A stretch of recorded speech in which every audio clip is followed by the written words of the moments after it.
Federal officials have announced the largest bust of a hacking ring in U.S. history. 5 men are charged with stealing more than 160 million credit and debit card numbers. It cost victims more than $300 million. Our senior correspondent, John Miller, is a former FBI assistant director. Good morning. Good morning. This is huge.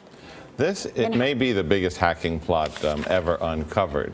And yet, in some of its characteristics, and this is the alarming part, it's not unremarkable or dissimilar from some of the others we've seen. So how did they do it?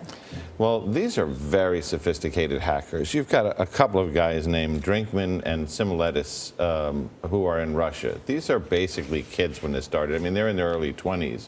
One of them was a championship gamer who traveled from city to city winning, video game championships and things like that. But I guess the prize money wasn't enough for the excitement. He put those skills to work hacking, and what they would do is they would get through the mainframes, into the servers, get administrative rights of big places, everything from NASDAQ, where they tried to crack it, but to credit card companies, debit card companies, and then they would start to suck out big blocks of information and then sell that.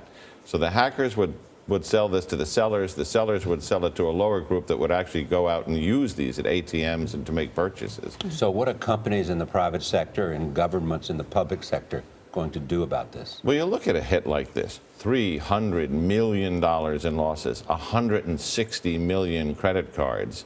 And, the good news is it wasn't passed on to the consumer. The bad news is in the end it always is, because the companies have to make up that loss somewhere. Last week, actually July 18th on Wall Street, the big banks and the big brokerage houses and the exchanges brought in the FBI, DHS, the Cyber Command, and they did this drill where hackers attacked the financial systems, the stock markets. It was a tabletop drill, but it just goes to show the bad guys are thinking exactly what they're thinking when you see these guys trying to penetrate NASDAQ looking for investor information. There's no technology defense. Well, there is a technology defense, but this is a game of cat and mouse. Every security layer they put on, and if you look at the Snowden thing, we're still fighting this in the intelligence community also. The hackers go back and they say, how do we defeat that? All right, John, thanks. And by the way, it was Seersucker Thursday. Today's Friday. You're wearing a seersucker again. But I promise, this is the last one for this week. Okay. If you do, bring the ice cream.